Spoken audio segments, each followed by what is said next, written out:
Aujourd'hui, on se trouve à Aisne pour l'étape 5 et je vais profiter de l'occasion pour vous présenter le camion KTM. Suivez-moi. On prend ensemble les personnes chéries ici, ok? Merci, à bientôt. T'as des vrais couverts. La classe. Petite surprise pour les malmotos, donc on a droit au grand luxe aujourd'hui. Un peu de houmous, de fromage.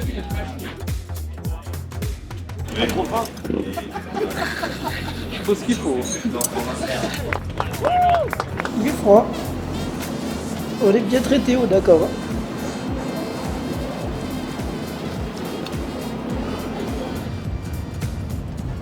Tout va bien.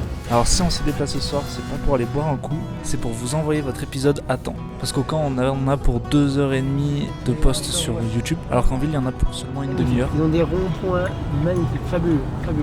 Et toi, c'est ça leur carouage en fait. Et de toute façon, on n'est pas prêt de trouver des bars ici.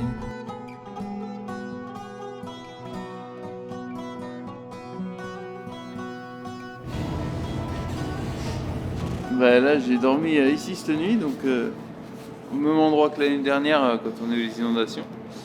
Et il y avait le chauffage en fait, donc j'étais comme un dingue. Bah, ce matin je me réveille, il doit faire 15 degrés. Et bah, ça pèle quoi. Et on va avoir une longue liaison de 150 ou un peu plus de 150 km de liaison. Et là de bon matin au froid, donc l'idée c'est vraiment de contrer ce froid et de bien s'habiller. Donc j'ai un petit maillot chauffant, alors on peut voir, voilà, je le mets en rouge, ça me chauffe et je mets plusieurs couches sous-vêtements et plusieurs couches aussi coupe-vent. J'en mets une avant mon gilet airbag, je vais mettre mon gilet airbag, je vais remettre un autre coupe-vent, la veste et je vais remettre encore un coupe-vent. Je suis pas un maniaque du froid mais putain. Et pour les mains, on va mettre les protège-mains, en fait, on peut appeler ça. Et les bons vieux gants de ski. Et venez au Dakar, il va faire beau, il va faire chaud. My limit touches. And it's at least cocked up. Like heavy medium? Mon ami, là, je sais pas si vous l'avez reconnu, c'est Mohamed Balouchi, c'est un copain des Émirats que j'ai connu il y a longtemps sur son premier Dakar en 2012, je crois. 2012, il a fait le Dakar basé. Donc moi je travaillais encore pour KTM à l'époque, j'étais mécanicien et Mohamed était venu pour la première fois sur le Dakar. Donc c'était le premier arabe du Moyen-Orient à venir sur le Dakar, donc c'est sympa et good experience. Yeah, very. Et ensuite j'ai réussi à garder un peu de contact et on s'est vu ensuite quand je suis parti travailler à Dubaï en 2014. Et voilà, on s'est beaucoup entraîné, c'est grâce à lui aussi que j'ai pu progresser un peu dans le sable parce que j'ai beaucoup roulé avec lui. Il a une école de moto, il est très impliqué dans le sport moto à Dubaï. Avec les jeunes, avec les moins jeunes, il y a des grosses communautés de motos autour de chez lui. Et Bouzik vit une connerie encore. Il y a un mec qui a commenté au top les vidéos, bravo l'équipe. Par contre, est-ce que tu pourrais me donner les coordonnées de ton préparateur physique? J'aimerais devenir gringalet comme lui. Romain MX Fit sur Instagram. Allez, mange mon Benji. IT. C'est Louis Guichardot en vrai qui a mis le commentaire. Tu connais Louis Guichardot? Un mec un peu faible aussi, là, tu sais, qui a monté en Tipeee aussi. Ils sont en reverse les gars, tu sais. Ils leur ont pas fait les épaules quoi. Ils ont bien aimé le PC course et tout.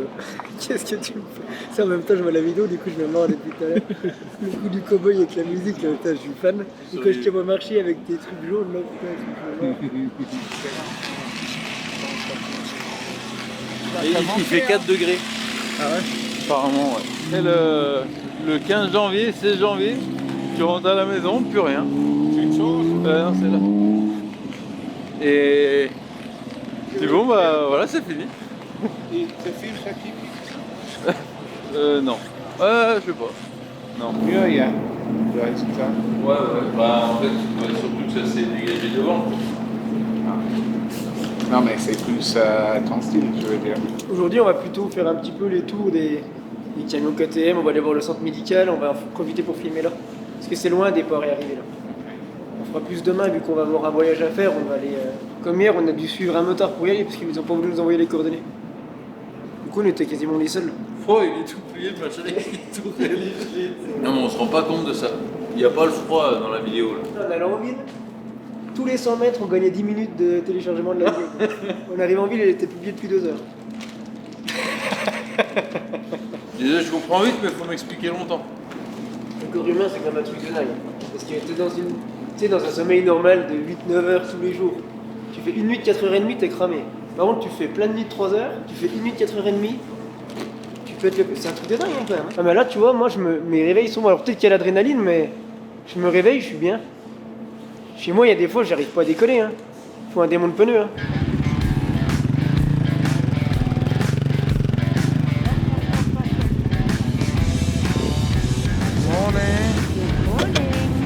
Everything okay?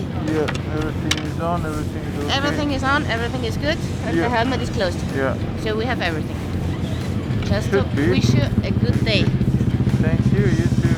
Thank you. See you later. On est bien là ce matin. Hein. Ah, on est bien.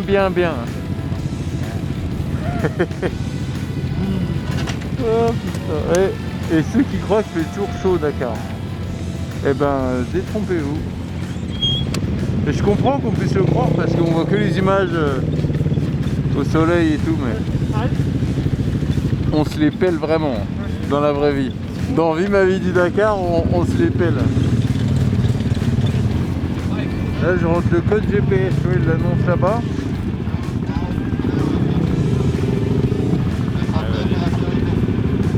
Et voilà, et là le GPS il est prêt pour la journée, il a toutes les infos.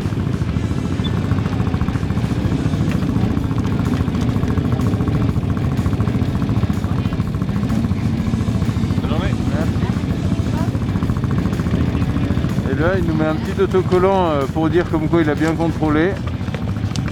Ici là, une petite vignette. Faut que j'avance déjà ou... Ouais, ça va être à toi. On part à 21, donc attends. 4 minutes. Ok. Ah bah tiens, si c'est pour qu'on fait. Sauf dans le pipeau, tu es sûr que t'as bu de l'alcool toi? Il a pété ton machin. On part aussi. Donc c'est la tête dans le sable ou quoi? On va tester parti. Non, première. Ah. J'ai mis tellement de couches que je suis en train de transpirer. Faut allumer le chauffage encore. Impec. Hop là. Allez, c'est parti. C'est bon.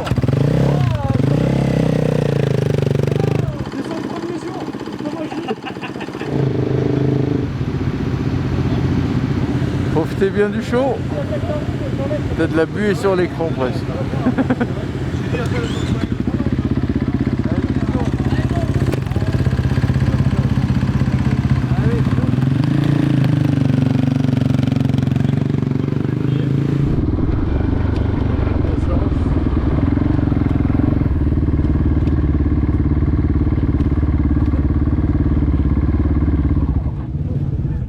Là-bas c'est la ferme là.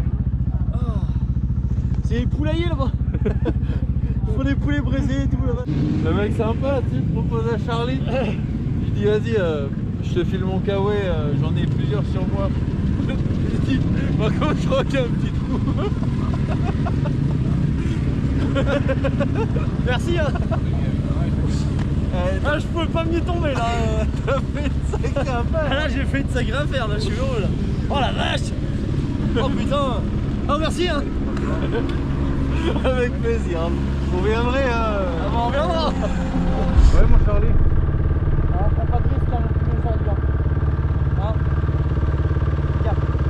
Fais-toi plaisir. Allez bien, pour l'instant il est encore. Bah faut que les autres passent mais. Pour l'instant deuxième du CP. Mal moto. 2 minutes derrière Pedrero, il a pris du temps hein. Tu vois ouais, sur le premier il lui a mis. Benji a mis 30 secondes à Pedrero donc je pense qu'il. Ah non 30 secondes je sais pas. Je pense qu'il a bien roulé, après c'est une étape qui lui a aujourd'hui c'est sûr hein. D'une navigation. Pour l'instant il a le 30e temps scratch. Et il rentre dans les 30 au scratch sur les 2 premiers CP, c'est vachement bien. Hein. Je peux te dire que là, On a des doigts pour qu'il n'y ait pas de problème mécanique ou autre. On s'en sert beaucoup en tant que magasin de pièces, on stocke beaucoup de pièces détachées. On a presque toutes les pièces pour refaire une moto de A à Z, à part le cadre. Sinon le reste on a tout. Ici on a le petit coin sympa, avec le frigo, la cafetière, de quoi manger, on a les tiroirs. Si on a un petit creux, on sait où aller quoi. C'est un peu l'espace de vie ici on va dire, donc c'est plutôt cool. Après on a 2 allées dans le camion, une première allée avec donc là que du stockage de pièces. Donc par exemple ici on a des pontées pour le guidon, donc tout est référencé avec des codes barres et tout est enregistré dans cet ordinateur là. Donc on sait la quantité de pièces qu'on a et quand on souhaite retirer une pièce du stock, on utilise cette petite tablette. Simplement on flash le code barre et on valide après. Là c'est plus un vrai établi, les mecs de WP qui font les suspensions, c'est vraiment tout étudié pour. Ici on a donc les bacs pour que l'huile puisse s'écouler, avec plan de travail en inox, petites gouttelettes, tout ça. Aussi ici pour refaire les moteurs c'est vachement bien, parce qu'on peut venir fixer un socle avec les vis qu'il y a ici. Qu'est-ce qu'on a d'autre? Encore du stockage de pièces, notamment de suspension. Et là après on a tout l'outillage. Donc voilà. Ici là c'est que seulement de l'outillage. Une petite presse. Donc voilà pour la partie atelier. Après aussi on profite de cet espace-là pour dormir. La nuit on met les lits de camp. Là on arrive à dormir à 3 personnes dans chaque allée. Donc c'est plutôt cool, ça évite d'ouvrir la tente. Ici on a une petite douche. Là, avec un évier. Ah, c'est incroyable, c'est vraiment un espace de vie en fait. Ouais. Donc ça c'est bien agréable quand même.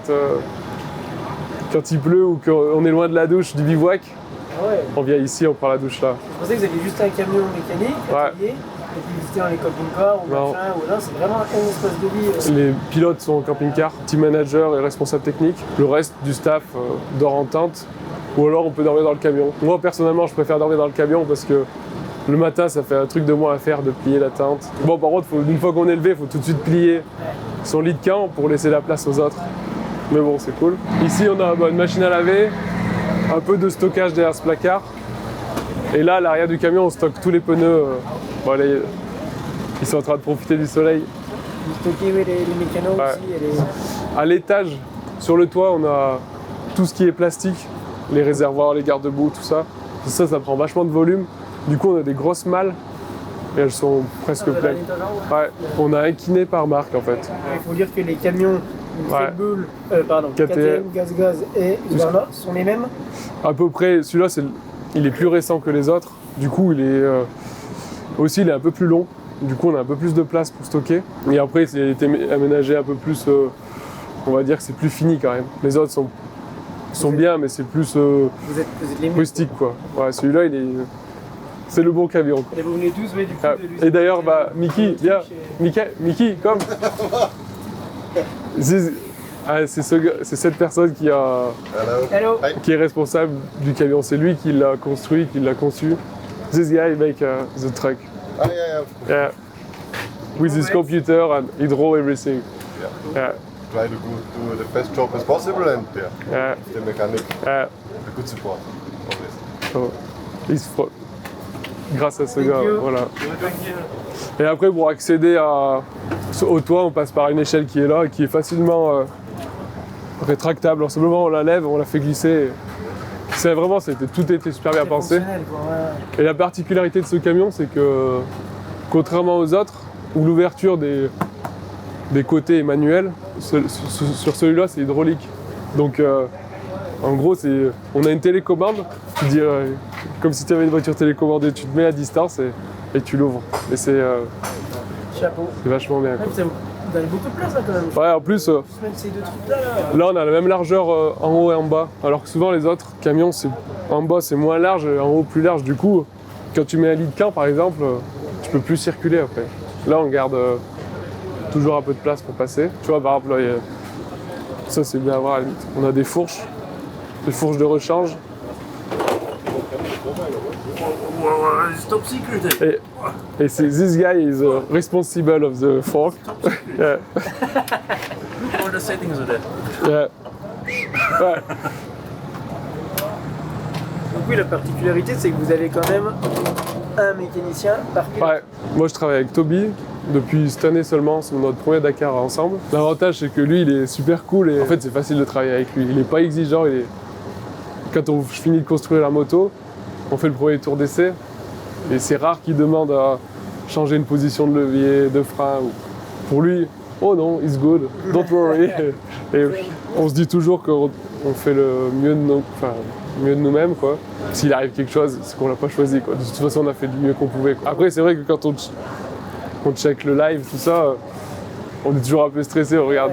Ah ouais. Pourvu que la moto roule, c'est la priorité, quoi. Je vais vous faire voir le bivouac sous les tentes.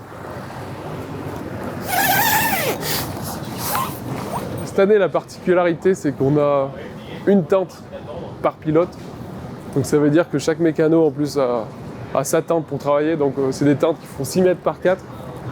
Donc on a vraiment de la place. On n'est pas les uns sur les autres. Donc on a 3 tentes. Une pour Toby. Ici, c'est Toby.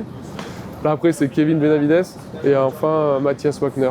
Et là-bas, la dernière tente, c'est plus pour les interviews, tout ça. Ou aussi un peu le lieu de vie, quoi. Il y a une table. Donc ça, on met des carpettes, on appelle ça, des sols. Pareil, du coup, on a les repères pour les tapis. Au moins, de cette façon-là, on a toujours les tapis alignés. Et c'est super propre, c'est super carré. Chaque mécanicien a la même caisse à outils. Donc on a la même base. Bon, on peut, bien sûr, si on veut rajouter un outil ou en enlever un, on peut. Mais avec ça, vous pouvez tout faire sur la moto. Avec ça, ouais, on peut faire toute la moto. Peut-être que... Non, même pas, il nous manquera rien, on a tout. Bon, c'est vrai que ça prend un peu de place une fois déroulé, mais l'avantage c'est que pour travailler c'est super visuel. Dès qu'on a besoin d'un truc, on l'attrape facilement. C'est pas comme une servante qu'il faut ouvrir, fermer, que là on a besoin d'un truc, c'est instantané, quoi. Du coup, on a même des petits crochets là, pour les tables. Quand on démonte les réservoirs, au lieu de les poser par terre, on vient les crocheter sur les extrémités des tables. Et après, par moto, on a une béquille arrière et puis plus une béquille avant, de façon à charger les roues facilement. Savoir que même les tomes ont un revêtement spécial, ouais. On dit bon. C'est ça, ouais. Cette année, elles sont toutes neuves. Bien sûr, on a l'électricité, on a tout ce qu'il faut, l'air comprimé.